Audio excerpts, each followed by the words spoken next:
Jangan lupa di like, komen, dan subscribe guys.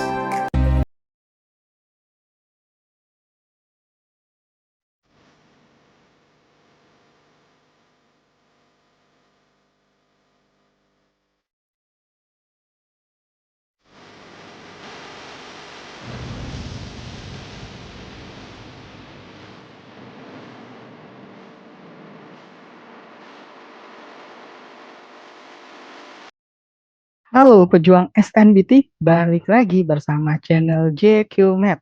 Di saat ini kita akan melanjutkan part yang ketiga untuk pembahasan soal update pengetahuan kuantitatif tahun 2024, di mana sebelumnya kita telah membahas di part yang pertama dan part yang kedua itu soal nomor 1 sampai nomor 10. Dan kebetulan di sini semuanya ada 35 soal. Jadi untuk saat ini kita akan melanjutkan part yang ketiga, yaitu soal dari nomor 11 ya teman-teman ya. Karena sebelumnya kita telah membahas dari nomor 1 sampai nomor 10. Sekarang kita masuk ke soal yang nomor 11 teman-teman. Oke, kita langsung saja ke pembahasan soal nomor 11 ya. Oke, kebetulan nomor 11 ini materinya adalah materi bunga ya di sini ya, yaitu materi bunga tunggal. Berarti di sini perhatikan soalnya, Pak Yurid menabung di bank sebesar 5 juta dan dikenakan bunga tunggal sebesar 10%. Berapa tabungan Pak Yudit setelah 3 tahun? Sebenarnya ini konsepnya adalah eh, telah Kak jelaskan ya di video part pertama dan yang kedua. Untuk bunga itu adalah MN sama dengan MO dalam kurung 1 ditambah dengan N dikali B, di mana MN ini adalah tabungan akhir, MO tabungan awal, 1 tambah N waktunya, B ini adalah bunganya. Tabungan awalnya di sini adalah MO, ini 10% adalah bunganya, ini adalah waktunya ya 3 tahun. Jadi sini tinggal MN sama dengan 5 juta, Kak tulis sederhana aja ya, 5.000 aja ya. Jadi lebih sederhana tulisnya. 1 ditambah dengan bunganya 10%, berarti 10 per 100 ya. 10 per 100 bunganya ya dikali waktunya itu adalah 3. Oke, selanjutnya kita sederhanakan ini bisa langsung dicoret ya, 10 dan 10 ini 1. Ini sama dengan, oke tulis 5 juta lagi aja ya. 5 juta ternyata. Tulis lagi. Ini kita samakan penyebut, di mana penyebutnya 10. 10 dibagi 1, 10 kali 1, 10. Ditambah dengan 3 ya. Ditambah dengan 3. Ini nolnya bisa dicoret nih, 1. Berarti sisanya ini adalah 500.000 dikali dengan 13 ya. 5 dikali 13, 5 kali 3, 15, tambah 1, 5 kali 1, 5 tambah 1, 65 ya. Tinggal ditambahkan 5 nolnya, maka didapatkan hasilnya untuk tabungan akhirnya itu adalah 6.500.000 rupiah. Cukup mudah ya untuk soal nomor 1 ya teman-teman ya. Lanjut ke soal yang ke-12 nih. Oke, ini soal yang ke-12 ya. Ini adalah tipe soal kuantitas P dan Q, di mana untuk soal ini sebenarnya kayak gini lambangnya ya. Oke, untuk soal ini kebetulan soalnya adalah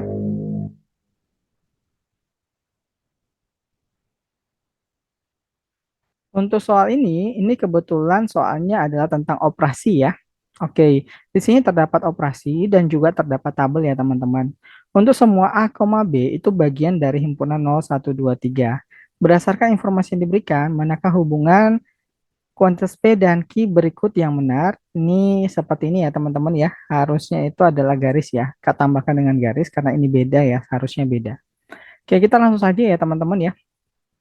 A garis B, 2 lingkaran titik dikali dalam kurung A kotak 2 kali B ya. Ini kita sederhanakan terlebih dahulu. Kita memperhatikan yang lebih gampang ini dulu ya teman-teman ya. 3 kotak 3 berarti 3 kotak 3 ini segaris ya. Hasilnya adalah 1 ya, berarti ini 1. Sekarang 0 bulat garis 2 ini sama dengan ini ya. A bulat garis B ini sama dengan 2 bulat A kotak B. Kita sederhanakan atau kita cari terlebih dahulu untuk A kotak B, A kotak B-nya ya di sini ya. kebetulan di sini kan sebagai A, ini sebagai B, berarti ini A-nya kita ganti dengan 0, ini kita ganti dengan 2 ya teman-teman ya. Berarti kita cari 0 kotak 2. Ini 0, ini 2, maka segarisnya itu adalah 1 ya teman-teman. Berarti sisanya di sini adalah 2 bulat titik 1. Selanjutnya kita cari untuk nilai dari 2,1 ya teman-teman ya. 2,1. 2 bulat titik 1. 2 bulat, ini bulat ya titik ya. 2,1 titik bulat 1 ini hasilnya adalah 1 juga ya teman-teman ya. Sehingga untuk nilai 0 bulat garis 2 itu 1. Dari sini kita bisa mengidentifikasi bahwa nilai P itu 1 atau 1 juga ya teman-teman. Nilai Q adalah 2 sehingga di sini untuk kuantitas P itu kurang dari kuantitas Q atau Q-nya lebih besar dari P. Gimana teman-teman? Untuk soal nomor 12 ini cukup mudah juga ya, hanya mengidentifikasi aja nilai-nilai yang ada di tabel. Kita masuk ke soal nomor yang 13, di mana ini adalah algoritma ya grafik di sini. Tapi di sini keterangannya yaitu kita ada hubungannya dengan FVB. Sebelum masuk ke soal, mungkin saya hanya mengingatkan kembali ya. FVB itu adalah faktor persekutuan terbesar. Misalnya contohnya itu adalah 18, FVB dari 18 dan 24. 18 itu kan 2 dikali 3 pangkat 2. 24 itu 2 pangkat 3 dikali 3. Dari sini kita mencari faktor yang sama, tetapi pangkatnya terkecil ya teman-teman ya. Berarti sini kayak 2 pangkat 3 dan 2, pangkat terkecilnya adalah 2, sedangkan 3 pangkat 2 dan 3 pangkat terkecilnya adalah 3. Sehingga FPB-nya di sini adalah 2 dikali dengan 3, hasilnya sama dengan 6 teman-teman. Kita coba langsung masuk ke soal ya di sini ya. FBWY menyatakan faktor persekutuan terbesar dari W dan Y. Bilangan bulat positif K dan M dengan K itu kurang dari 10 dan memenuhi kedua pernyataan berikut. Input P sama dengan 5, berarti yang pertama ini adalah P sama dengan 5 ya. Untuk P sama dengan 5, maka ini P-nya 5 ya. Berarti P-nya 5, maka Y-nya di sini dapatnya 10 ya teman-teman ya. Pertanyaannya, Y ganjil atau bukan? Ternyata di sini Y itu genap ya, berarti bukan ganjil, berarti kita mengarahnya ke tidak ya. Sehingga di sini 2 kali P, artinya di sini 2 dikali dengan 5,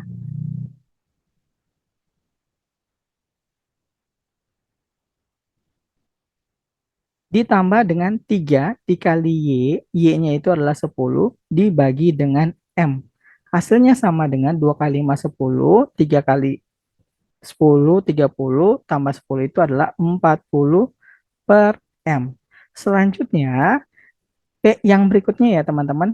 P yang berikutnya adalah P2, berarti kita misalkan P-nya 2, berarti Y-nya di sini sama dengan 2 tambah 5 itu 7, di mana 7 itu adalah bilangan ganjil ya teman-teman ya. 7 ini adalah bilangan ganjil. Sehingga W-nya di sini sama dengan, ini set ya teman-teman ya, saya kelupaan, ini set. Setnya di sini 40 per M. Berarti W sama dengan P, P-nya adalah 2, dikali Y-nya adalah 7, ditambah dengan K ya, ditambah dengan K. Sehingga di sini setnya sama dengan FPB dari W dan Y. Oke, FPB dari W dan Y. Berarti sini set kita mencari FPB dari W-nya itu adalah 14 ditambah dengan K ya, karena 2 kali 7. Ini dihapus terlebih dahulu ya. Karena di sini 2 kali 7 ditambah dengan K, berarti 14 tambah K, koma dengan Y, FB dari W dan Y ya. W, Y. Y-nya di sini kita ambil dari yang kiri ya, di sini ya. Y itu berapa nih teman-teman? Y-nya yang kita ambil adalah 7 ya teman-teman ya. Tujuan kita adalah mencari nilai dari K ya teman-teman ya. Oke, K-nya di sini perhatikan FVB itu adalah mencari faktor yang sama ya. 14 dan 7 itu sebenarnya ada faktor yang sama, yaitu 7 ya teman-teman ya, karena 14 itu adalah 7 kali 2, sedangkan 7 itu 7 kali 1, berarti faktor yang sama itu 7. Berarti kalau misalnya K kita masukin angka 0, itu nggak mungkin ya teman-teman. Jadi kita mencari angka di mana 14 tambah K itu juga bilangan yang habis dibagi 27.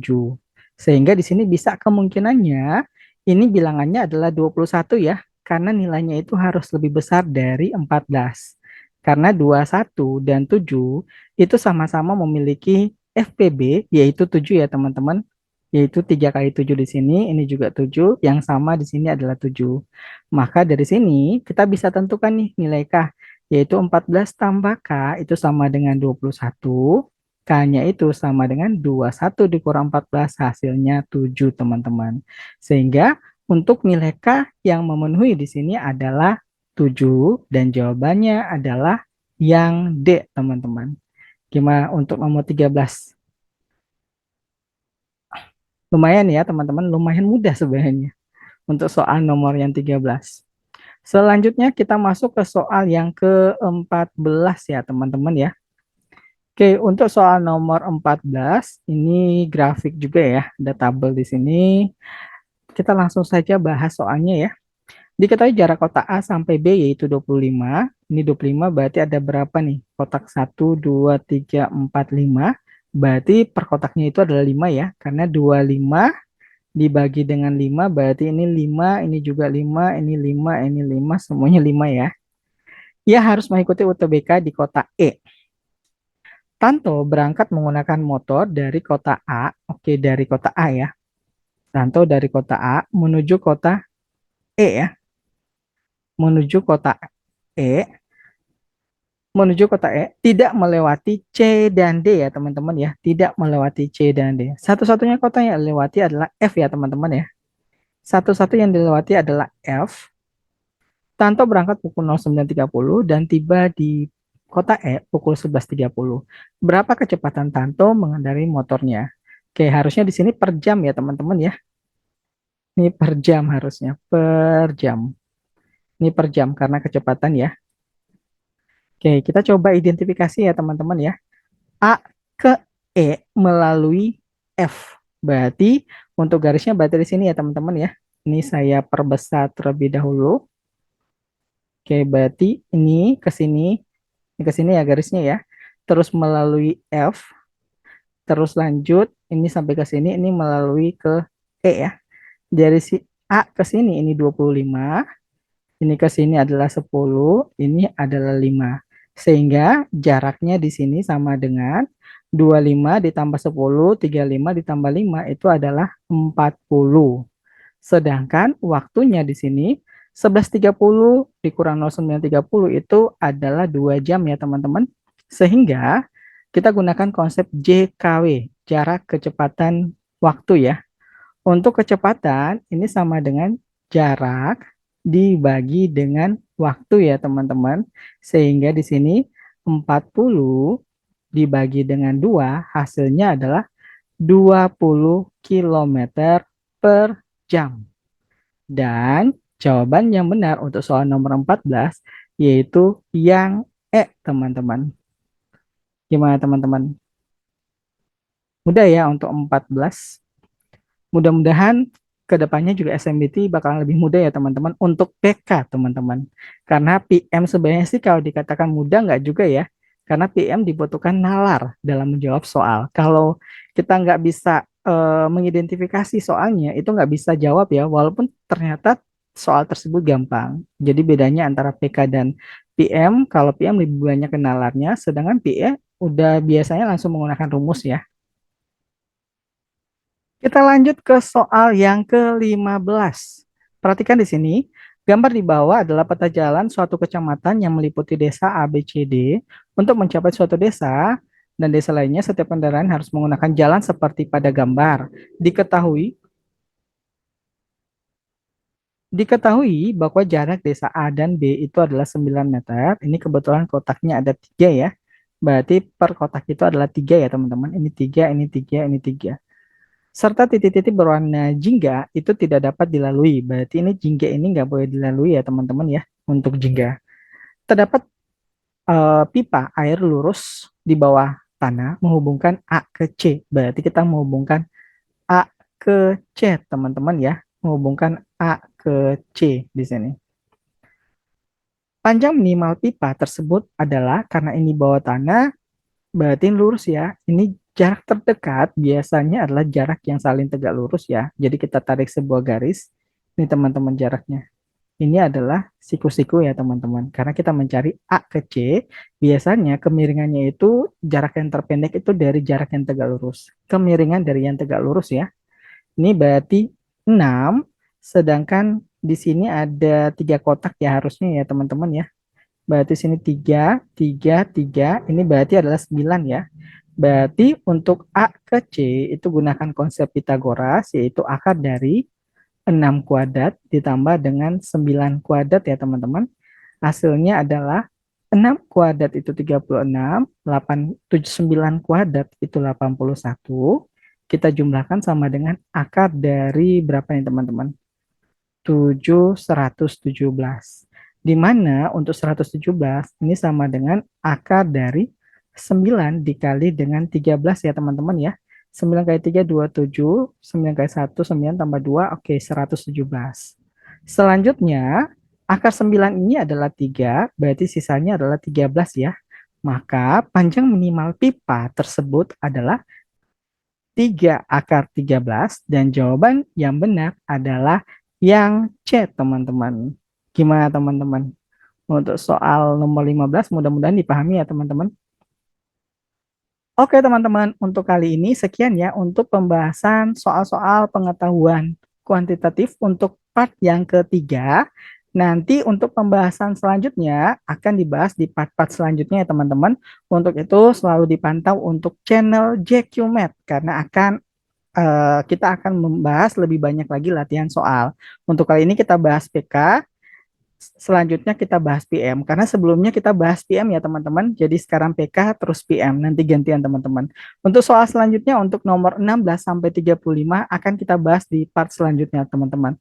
Untuk itu selalu dipantau channel JQ Math dan buat teman-teman jangan lupa di like, di share ya. Dan buat teman-teman yang belum subscribe, silahkan di subscribe untuk mendapatkan notifikasinya juga buat teman-teman dalam mempersiapkan ujian SNBT nanti. Oke, untuk kali ini sekian ya teman-teman untuk video kali ini.